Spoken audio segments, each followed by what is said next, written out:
look at the cost that the men paid on D-Day. I mean, your documentary is called British Heroes. The British heroes were the guys that stormed the beaches of Normandy, the British, the Americans, the Canadians, the Indians and everybody else that stormed those beaches in the 1940s. They're heroes. The First World War, they brought Britain directly into the war. Within a short time, a battle line was drawn between Allied and German armies across Belgium and France. It became known as the Western Front. Britain sustains heavy losses. Unable to cope with the German assault, the Indian soldiers are the first non-British troops to arrive.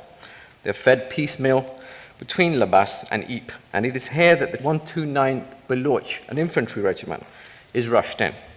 And they are made up of predominantly Muslim sepoys from the frontier, Pakistan-administered frontier and Pakistan-administered Punjab.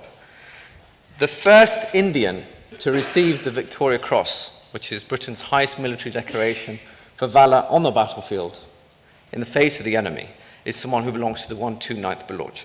Now, I can't talk much about World War I or II, but I can certainly try and trim it down for you. In terms of casualties, anywhere between 62 to 64,000 fatalities, that is. In terms of injuries, over 100,000. But India's material and financial contributions are just as impressive. £80 million worth of military stores and equipment, 5 million tonnes of wheat valued at over £40 million sent to Great Britain, and much more to that. But the government of India pays for all its troops overseas, adding about £20 million annually to its wartime military expenditure. And before the war is ended, the Viceroy presented a gift of £100 million of imperial tax to Britain. And then they asked us what we did for Britain. But there was one particular ethnic group that was the backbone of the British Indian Army. It was the Punjabi Muslims. And these fellows would once again make that contribution known in World War II. So now let's move on to the Second World War. Germany eventually invades France, and over a period of 6 years, 2.5 million men volunteer for the British Indian Army. Just under a third are Muslim. These are the men, once again, from the Punjab region, all Muslim soldiers, who were dispatched as part of the BEF, the British Expeditionary Force, to France. And they were then held back in Dunkirk. 4 mule companies left. That's 1,400 men in total, of which around 800 were Muslim. But quickly moving on, 3 major battle arenas for the British Indian Army. North Africa. The North African Peninsula is paramount to Britain's war. And a month before the outbreak of war, Indians are deployed to North Africa to defend the Suez Canal in Egypt from Mussolini's troops stationed in Libya. And the 4th Indian Division emerges Britain's best infantry division. That's not me saying that. That's the Commander-in-Chief of the British Forces there, General Montgomery, states that. On that particular day of 11 May 1943, 275,000 Italian and German troops surrender.